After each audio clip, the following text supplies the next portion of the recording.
Olá, bem-vindos ao canal Afluentes da Leitura, mais um encontro. Hoje a gente vai conversar com um amigo meu, que é um grande escritor, chamado Julian Fuchs.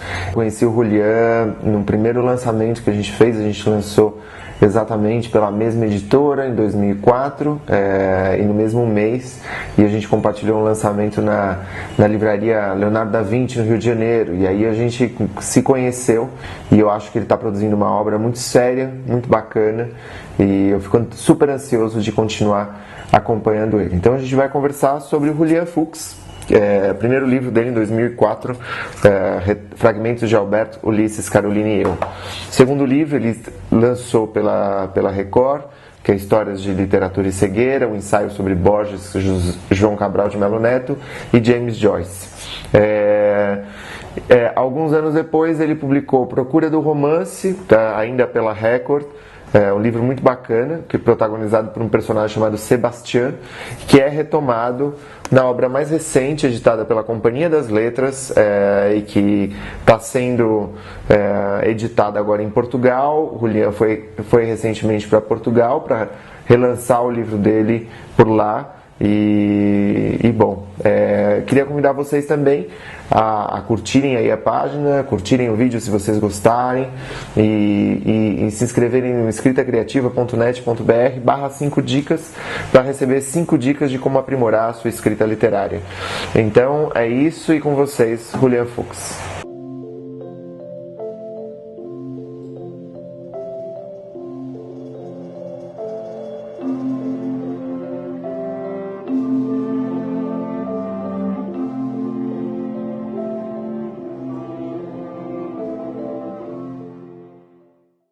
Então, Julian, obrigado por ter vindo conversar, enfim, topar esse papo.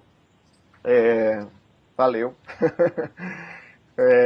Cara, eu queria te perguntar, queria começar te perguntando sobre o teu último livro, que é um livro que, pelo que eu soube, a primeira edição se esgotou aqui no Brasil, e que é a Resistência, editado pela Companhia das Letras. E você está editando esse livro agora em Portugal, né? Que inclusive a capa ficou linda também. Eu acho que curti muito, assim. Você colocou no Facebook esses dias e achei bem legal. E eu queria te perguntar, para quem não teve a oportunidade de ler o livro, como é que surgiu a ideia dessa obra enfim, queria que você falasse um pouquinho dela.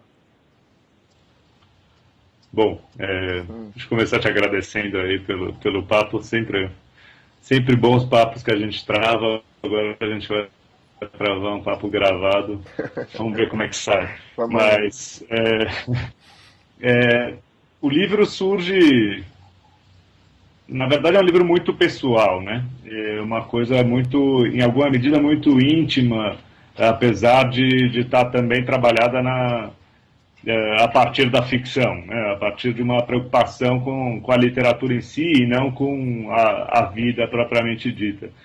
Mas surge com uma série de conversas familiares. Bom, para apresentar um pouco para o leitor que não tenha tido nenhum contato, é um livro basicamente sobre a história do meu irmão e sobre a história dos meus pais, né?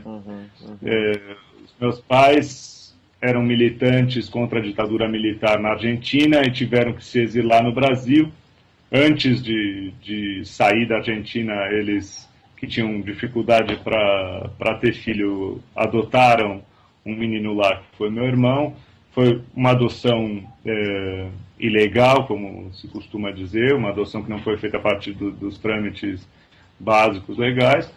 E a questão da adoção sempre foi forte na família, a questão do exílio sempre foi forte na família, foi sendo elaborada ao longo dos tempos. Eu nasci depois, nasci no Brasil mais tarde, mas acabei lidando de diversas maneiras com essa história, aprendendo a história a partir disso, né? Uma história social que foi sendo contada aos poucos como história familiar, como história pessoal. E é um pouco essa mescla, né? Esse intercâmbio entre a relação da história de um país e a história menor de uma família, digamos, o que eu procuro tematizar nesse livro. Então é uma história de exílio, de adoção, de convívio familiar, basicamente, relação entre irmãos, são esses elementos que acabam se entrelaçando ao longo do livro. Uhum, uhum. Você é um cara que produz devagar, assim, né, Julian? Você escreve, e eu fico pensando como que é escolher um tema para escrever, que você sabe que vai te tomar 2 anos, 3 anos, dentre outros tantos temas que eventualmente vão surgir, inclusive durante a produção do teu livro. Eu queria te perguntar especificamente assim, por que esse tema e se você se reconhece com uma identidade entre as outras obras que são designadas como autoficção, como a obra do Ricardo Lises, Divórcio, como a série do Karlov, né, do norueguês, que, enfim, está sendo publicada também pela Companhia das Letras. É difícil escolher um tema e ficar nele. Como é que é para vocês? E como você escolheu esse, né, também, assim... De fato, é sempre um desafio, né? Você sabe quando você define um tema que você vai ter um comprometimento enorme com ele, vai ter que estudar a respeito, vai ter que ler um monte, vai ter que se dedicar cotidianamente ao longo de muitos meses, às vezes anos, né? Então, de fato, tem uma responsabilidade na escolha do tema. Eu costumo não me apressar nisso. O curioso é que nesse livro, diferente dos anteriores, o tema, a proposta do livro surgiu com peculiaridades, né? Em primeiro lugar, porque de tempos atrás, quando a gente estava lidando mais diretamente com essa questão, tem um pedido do meu irmão para que um dia eu escrevesse sobre isso, né? Um dia sobre a questão da adoção, que estava se tornando mais forte, mais complexa, mais múltipla do que pareceria a princípio, e para ele, num momento mais agudo, ele chegou e me pediu para escrever sobre isso. Mas para além disso, passaram-se anos, eu não pensava necessariamente em escrever sobre isso, e eu estava entre projetos. Eu tinha terminado o romance anterior, tinha procurado o romance, estava escrevendo contos. Eu procuro, às vezes, exercitar a escrita e desenvolver projetos menores antes de entrar num novo romance. E de repente eu comecei a perceber, enfim, minha namorada já dizia, isso não é um tema para um conto. Esse conto tem que crescer, isso tem que ser... tem muito o que dizer sobre isso, tem muito para contar, é preciso explorar com mais calma e mais a fundo a questão.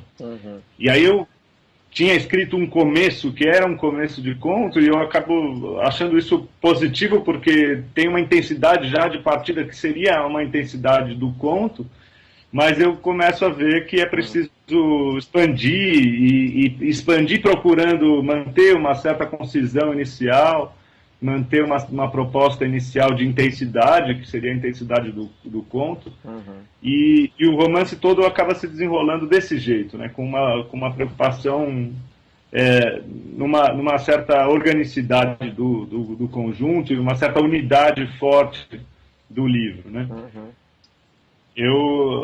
Foi bom para mim ter escrito desse jeito, e foi quase que um ponto de virada da minha escrita, que antes se alongava, que eram cenas talvez trabalhadas mais longamente, agora pensar uma certa concisão, trabalhar uma certa concisão que pode ser positivo. Agora, do ponto de vista da sua pergunta da autoficção, né, essa foi outra marca que distinguiu esse projeto dos outros, que foi um certo apego à realidade que eu não conseguia entender plenamente, né? Ao longo do processo eu fui vendo que cada vez mais eu me apegava aos detalhes do como foi, e as pessoas à minha volta me perguntavam, mas por quê? Por que você está falando tão... Por que você não inventa? Por que você não toma outros rumos, dá viradas mais ficcionais na própria obra? E eu me via muito fiel à matéria inicial, na medida do possível, na medida que pode ser fiel a essa matéria. Eu sinto que não geralmente se dá uma explicação mercadológica, né? Um interesse mercadológico em vender como se fosse não ficção, e atrair o interesse do leitor desse jeito, baseado em fatos reais, esse tipo de chamada que atrai, né? Atrai um pouco mais um leitor. Mas me parece que vai além disso, esse efeito, esse fenômeno contemporâneo vai além. É para mim, uma confluência entre a desconfiança que havia no narrar, que foi se criando na ficção ao longo do tempo. O processo de crise do romance ao longo do século XX levou a uma desconfiança em relação à ficção, que está se traduzindo lentamente nesse desenvolvimimento de uma literatura mais próxima ao real. E, ao mesmo tempo, um passo a mais do realismo, né? Um novo registro do realismo, que não é mais o realismo de construir de maneira convincente uma trama redonda, que o leitor acompanhe e com que se envolva. É muito mais de ficar problematizando a relação entre o ficcional e o real, rompendo barreiras, cruzando fronteiras e escrever mais no limiar entre o ficcional e o real, muito mais do que construir um livro ficcional como se fosse real. Então, a partir disso que você está falando, eu pensei em duas coisas. Assim, você acha que seria então essa marca dessa crise da ficção, essa crise da narrativa, testar um meio que não tenha limites de gênero, por exemplo? Você identifica teu romance como romance, ou você prefere não fazer isso? O que isso tem de ensaio, o que isso tem de história? Enfim, pensando em ensaio no termo da escrita de si, do desenho de si, né, quase montaignianamente falando, como que você se situa aí? E aí eu acho que a segunda pergunta que eu gostaria de fazer é assim, qual que...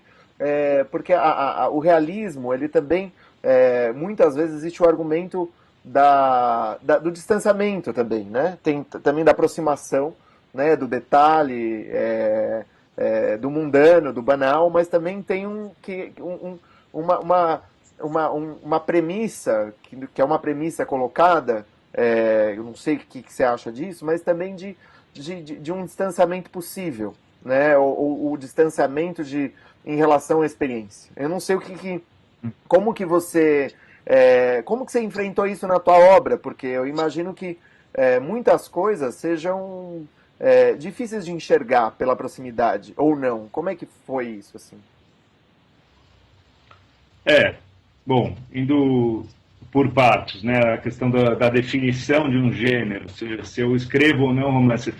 Também esse projeto teve uma característica diferente, porque o anterior, o Procura do Romance, que coloca o termo romance já no título, tinha uma preocupação, foi uma decorrência de alguns estudos que eu estava fazendo no mestrado, na academia, sobre a teoria do romance, em que eu pensava a forma romance em suas várias características ao longo dos tempos, particularmente a crise do romance que se deu ao longo do século XX, e procurei escrever um romance que levasse em conta todos esses elementos, que incorporasse a própria forma, a impossibilidade de narrar, a morte iminente do romance, de que tanto se fala. Então, o romance anterior tinha a noção de romance como um elemento constitutivo o tempo todo, né? Estava ali presente e eu não conseguia escrever uma página sem me afastar dessa preocupação, da preocupação de escrever um romance.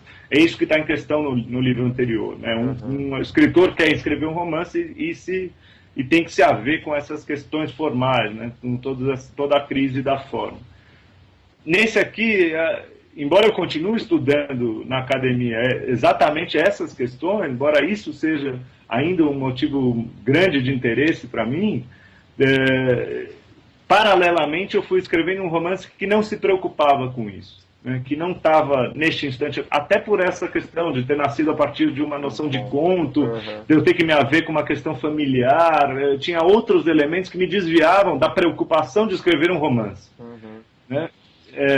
Por outro lado, eu não chego para mim, justamente compreendendo a multiplicidade que tem ganhado a forma romance em tempos recentes, eu não me afasto dela e digo, escrevi aqui um ensaio, uma narrativa.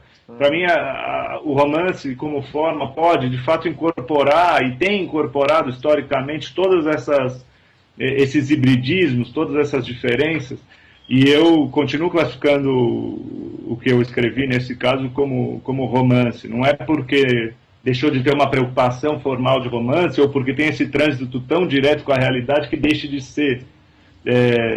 ter uma relação com uma história de uma forma, com um desenvolvimento formal muito preciso, né, que se deu nesses tempos. Né? Uhum. E, de fato, ele dialoga diretamente com um fenômeno recente da forma romance, que é a autoficção. Né? A autoficção surge na década de 80, se começa a se falar de autoficção como uma confluência, um gênero híbrido entre a autobiografia e o romance como forma, né? Mas acho que aos poucos ele começa a conversar muito mais e ter muito mais importância na história do romance do que na história da autobiografia. Sim. Continuam a se escrever autobiografia. Bom, romances também se escrevem em romances convencionais como em outro tempo, mas ele passa a ter muito mais importância nos estudos literários, no estudo da ficção, do que no estudo da historiografia pessoal, por assim dizer. Né? Ainda que essas coisas não sejam completamente distantes umas das outras. Né? Enfim, tinha uma segunda pergunta que agora eu perdi. Me Não, a gente estava distraí. falando do hibridismo, por um lado, e a outra pergunta era sobre o distanciamento. Mas antes de a gente passar para a pergunta do distanciamento, eu queria te perguntar se você reconhece precursores nesse movimento que começa a ser nomeado nos anos 80, por exemplo, na figura da Clarice. Isso foi um comentário que me fizeram quando eu fiz um vídeo sobre o Karlov, e falaram, pô, mas a Clarice Lispector me parece autoficção pura, porque ela se distancia da própria biografia no último romance dela. E mesmo assim, enfim, eu acho que ela se distancia. Mas o que você acha disso? Então, essa é uma outra questão, né?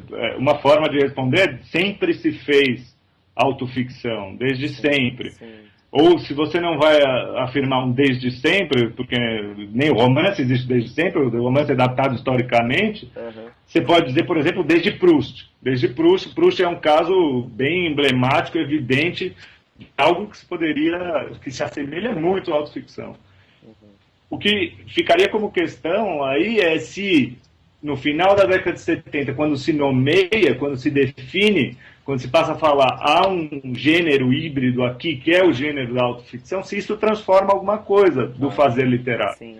Se essa preocupação dos autores acaba transformando a própria criação. E eu acho que em alguma medida sim, em alguma medida tem a ver com esses debates, porque a gente está conversando muito sobre isso, é que quando eu desligo o Skype, talvez eu me veja mais movido a escrever dessa forma. Por isso, né, eu não consigo determinar propriamente, fui influenciado por estes autores que estão escrevendo assim, não é que eu leio as obras deles e me encanto e resolvo escrever desse jeito, mas de fato todo esse debate ele acaba sendo um pouco estimulante para que você problematize. Quando você lê e ouve sobre as vidas dos outros, é inevitável que você comece a pensar na própria vida, pensar ficcionalmente na própria vida, pensar literariamente na própria vida. Se é que não é feito isso por todos, né? Porque isso também é possível dizer. Desde sempre é possível pensar dessa maneira, que toda ficção está, em grande medida, pautada numa experiência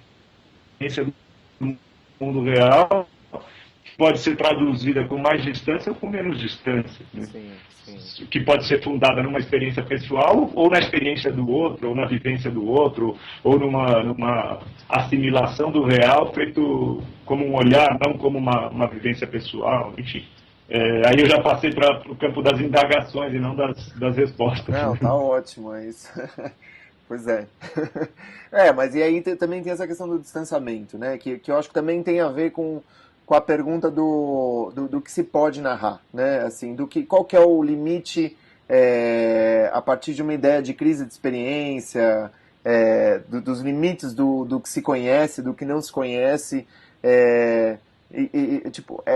assim, como que a gente pode se situar nesse fio da navalha entre o desconhecido que ultrapassa a nossa vida como autor, como um sujeito presente, século XXI, escritor brasileiro, e por outro lado essa necessidade de distanciamento, de algum distanciamento para que você possa circunscrever um personagem que seja assim. Né? Você acredita nisso? Você acredita na ideia de personagem ainda dentro da autoficção? Como é que é?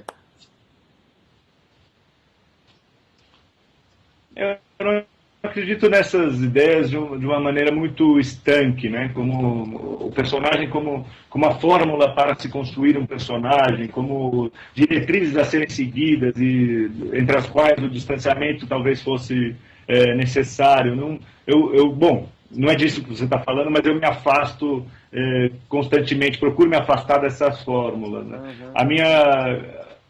Às vezes o que eu escrevo é em grande medida aquilo que me provoca e aquilo que eu tenho pensado com menos capacidade de chegar a uma resposta, as indagações que não se resolvem em mim, e tudo isso muitas vezes está ligado à minha experiência pessoal, à minha vivência, às minhas relações reais, né?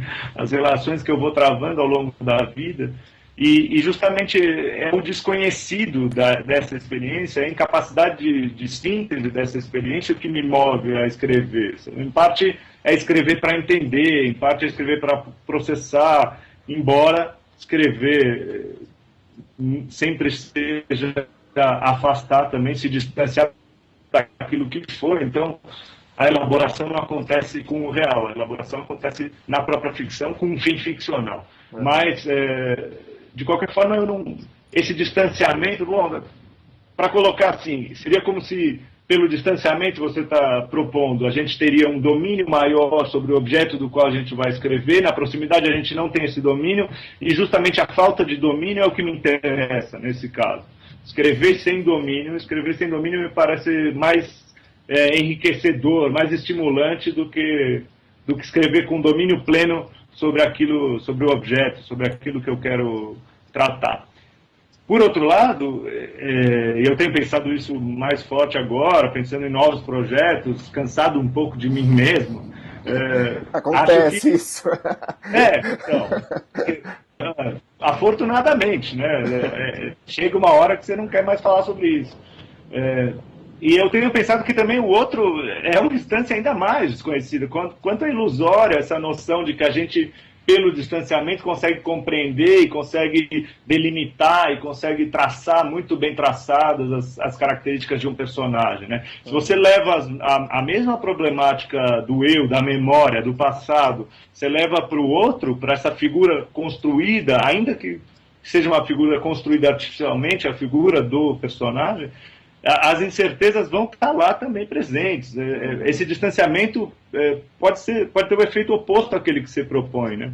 Te dá cada vez menos domínio sobre o seu objeto. Quanto mais distante de você, menos se conhece. Se eu for descrever a consciência do outro, a partir de que eu descrevo essa consciência? Na minha cabeça, que é a única cabeça com a qual eu consigo conviver, já há uma série de problemas representacionais, eu não consigo apreender exatamente o que está acontecendo. Mas na cabeça do outro é um grau de abstração incrível.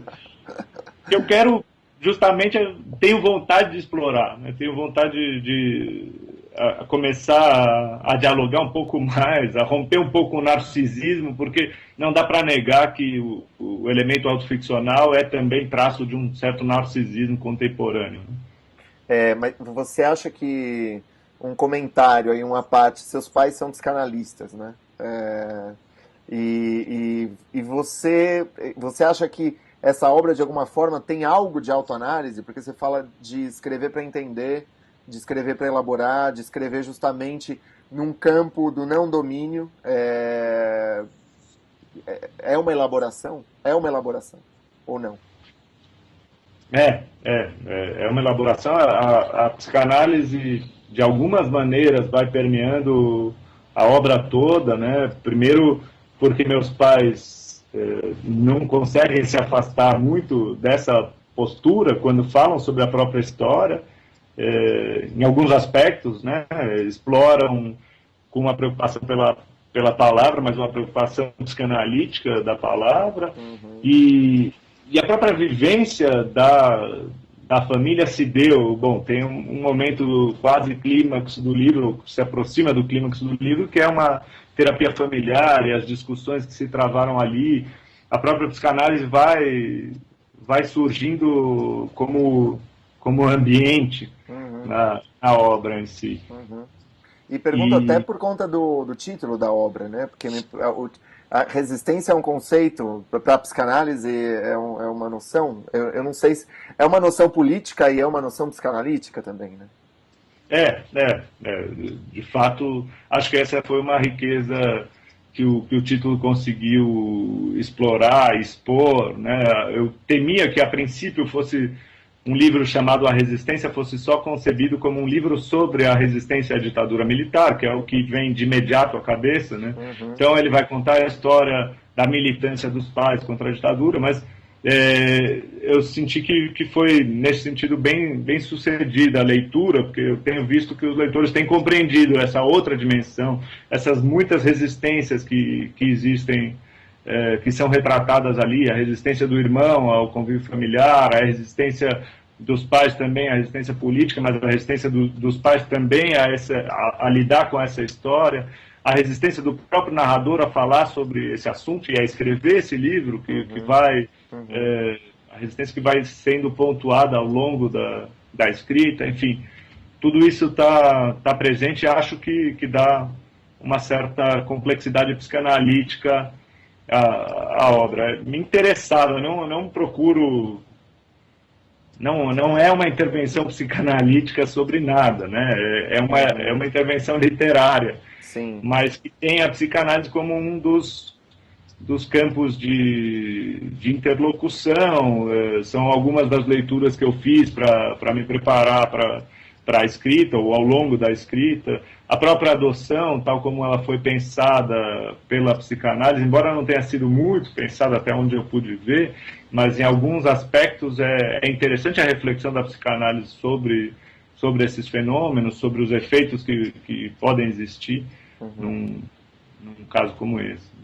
E você acredita que uma das resistências pode ser uma resistência da prosa novecentista, da prosa século XIX, como uma fórmula, né? Porque a gente converte a tradição em fórmula muitas vezes, né? E isso hoje em dia é apresentado como fórmula, né? Não sei, o que você acha? Eu já escrevi, principalmente no romance anterior, a preocupação era explícita essa, né? Eu quero problematizar essa forma convencional do romance, por isso eu vou escrever um romance com consciência da crise do romance, que problematize isso o tempo todo. Hoje, acho que um pouco mais esperto do que isso, eu tenho percebido que essa mesma fórmula não existiu tal qual no século XIX. O meu doutorado a pesquisa do meu doutorado tem ido nesse caminho de perceber como é uma construção a posteriori, essa noção Sim. do convencionalismo daquela época, das narrativas daquela época, como a gente, em grande medida, empobrece a nossa visão e a nossa leitura daquele tempo, ao dizer ali o que havia eram narrativas convencionais, o romance tradicional, o grande romance russo, o grande romance francês.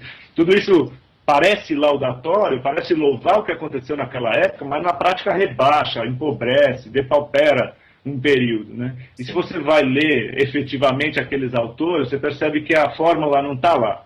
A fórmula é algo que se deu tendo esses autores como referência, talvez, mas que se desenrolou ao longo do nosso tempo nessa subliteratura que tem sido feita sempre, desde sempre, paralelamente à grande literatura.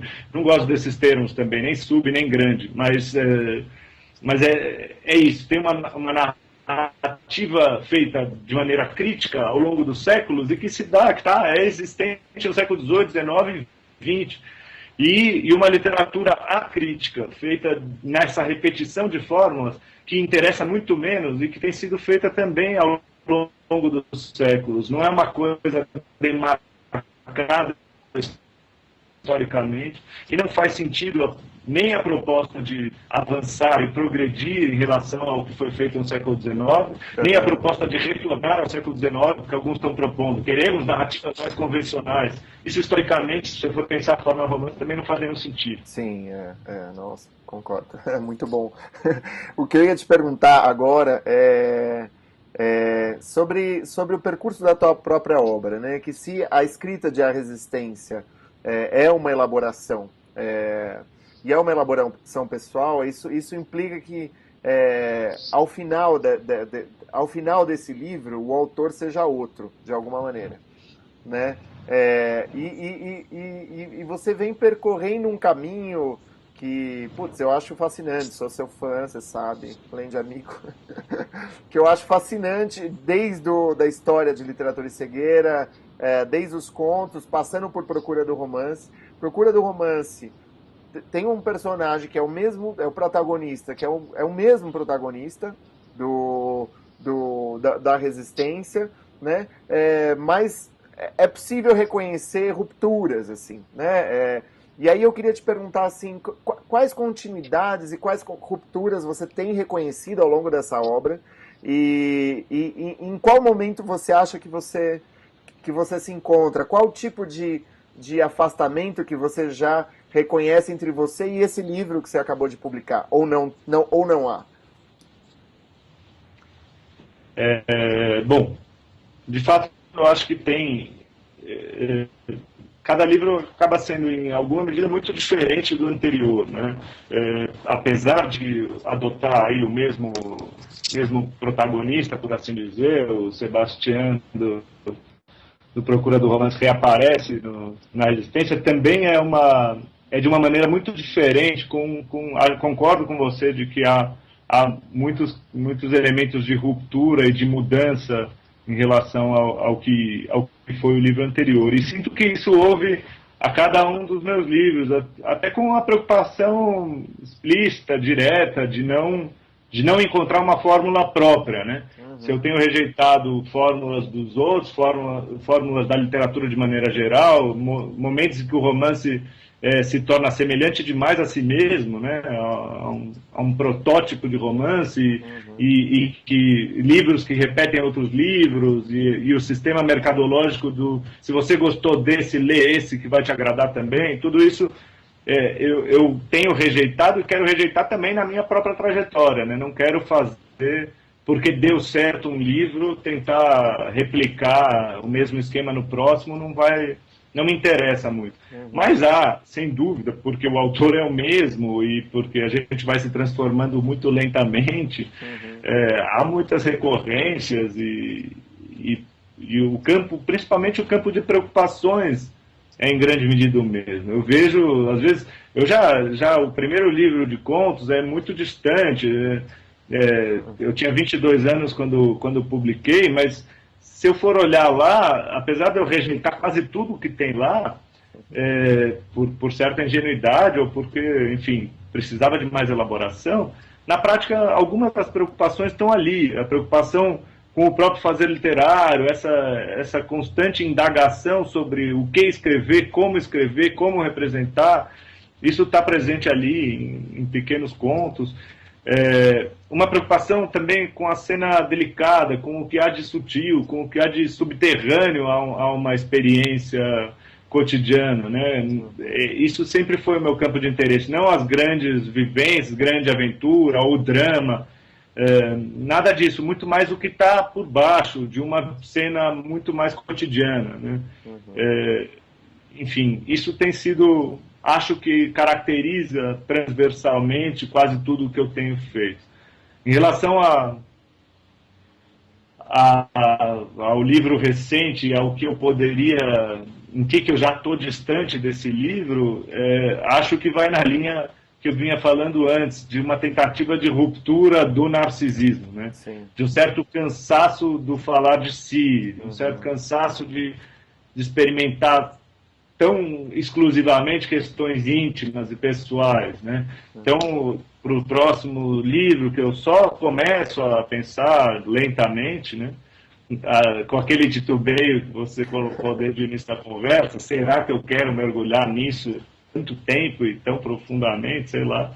Mas, em parte, é falar um pouco sobre os outros, né? Me interessar pelos outros, com um olhar próprio, claro, com essa figura, talvez com a mesma figura, com a mesma presença de algo como Sebastião, mas com um olhar voltado para o outro, já um pouco cansado da própria elaboração vivencial, familiar e etc. História. Uhum. E entre Argentina e Brasil, porque a Procura do Romance se passa na Argentina, né? E a Resistência tematiza a ditadura argentina de uma forma bastante intensa, né? Você se situa, embora claro que você fale de ruptura, inclusive entre a identidade, não ser idêntico a si, mas você sente, ou você se reconhece numa constelação da literatura argentina contemporânea, da literatura brasileira contemporânea? Onde que você se encontra ou você não procura fazer essas aproximações? Como é que é? Bom, eu me sinto fundamentalmente um escritor brasileiro, né? Por ser brasileiro propriamente, mas sobretudo porque a língua em que eu escrevo é o português e essa é a relação mais íntima que um texto pode ter, né? A questão das palavras e o modo de empregá-las. Isso é o que é mais fundamental, muito mais do que a questão temática e o tipo de atmosfera ou de universo que um livro retrata. Mas a minha relação com a Argentina é também forte, íntima, presente, em alguma medida difícil de superar, né? Quando eu escrevi o Procura do Romance, situando o meu protagonista lá e toda a trama se passando lá, se é que se pode dizer que há uma trama ali, não se trata propriamente de trama, mas enfim, tudo o universo é esse universo portenho, né? E a problematização dessa questão identitária, né? O protagonista se perguntando quanto de argentino haveria nele, se ele é filho de argentino, se ele passou algo da infância lá, com quem que ele tem que se identificar, em quem que ele tem que se reconhecer, que cidade ele pode chamar de sua. Eu, quando escrevi aquilo, eu achava que estava elaborando uma certa argentinidade que me livraria daquilo em seguida, né? Então este é meu livro argentino, por assim dizer. Não porque se relacione com a tradição da literatura argentina, mas porque é o livro em que eu tematizo isso, em que eu problematizo isso. Só que, de repente, eu me vi contando a história do meu irmão, e era uma história daqui, brasileira, a história do meu irmão, que vive comigo desde sempre no Brasil.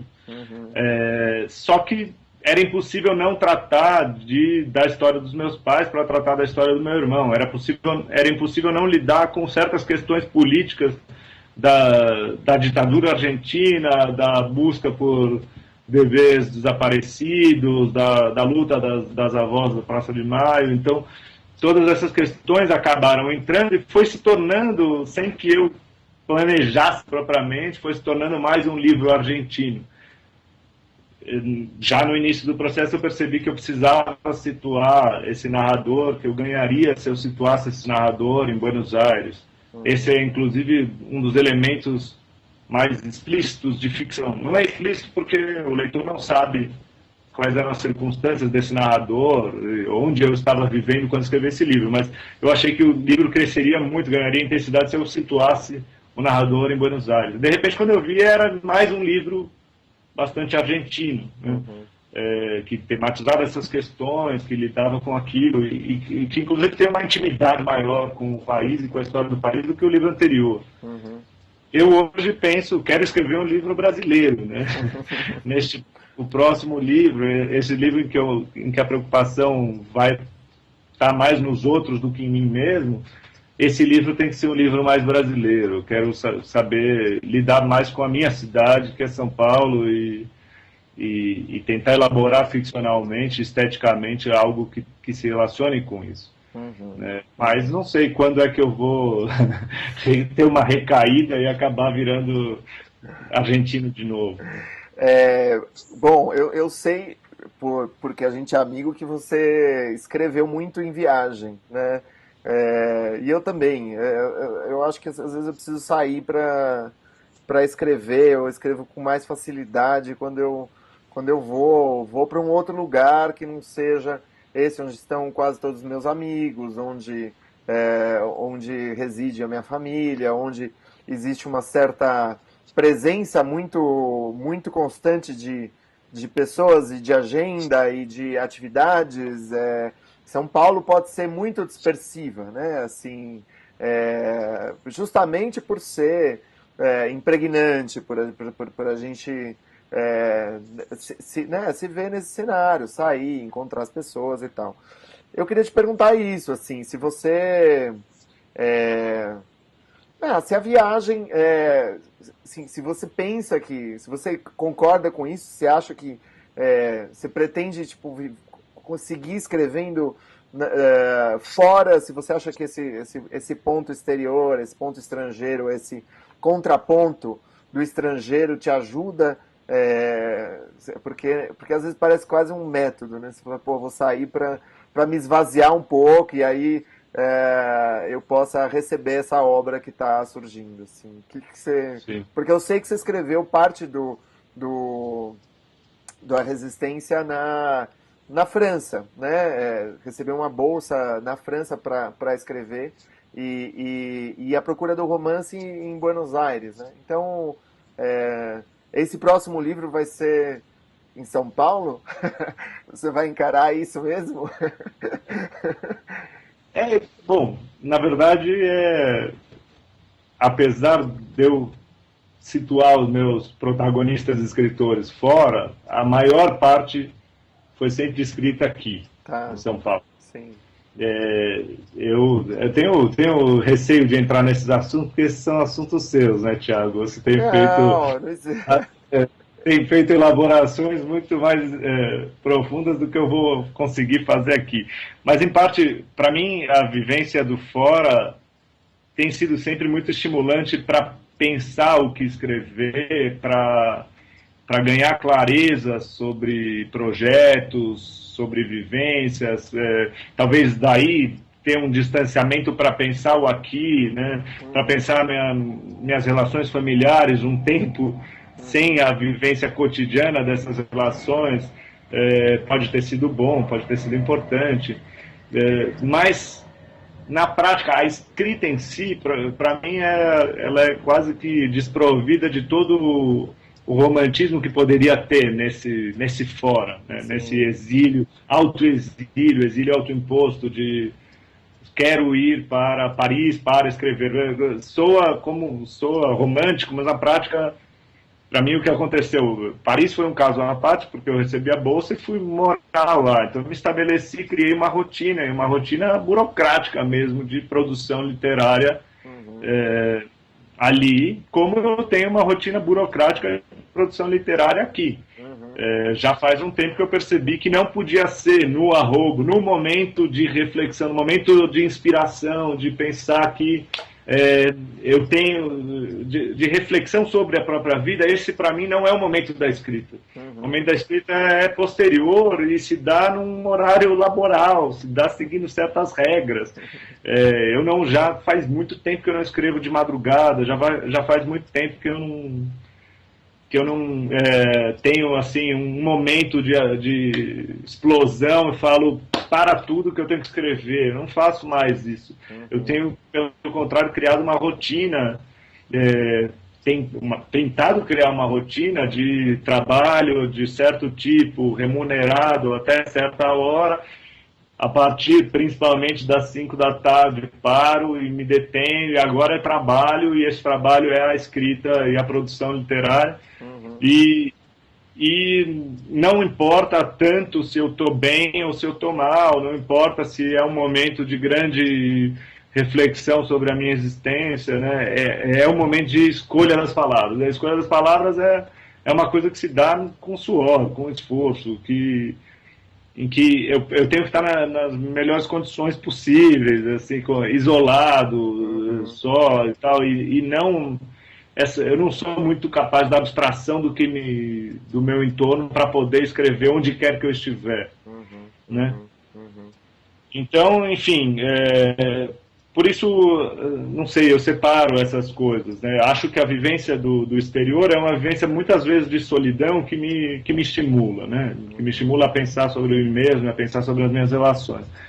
Mas essa segunda solidão necessária é a solidão do trabalho, da solidão da entrega ao texto, da releitura infinita, da procura do ritmo certo, da sonoridade, do significado preciso, enfim. É isso que tem sido para mim escrever mais propriamente. Excelente. Compartilho.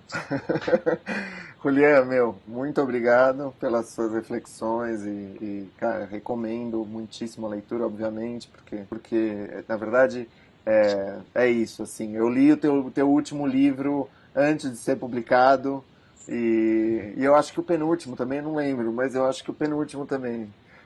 E você É, está lá, as suas intervenções estão colocadas lá, porque você leu já no início do processo e os seus comentários me marcaram muito, né?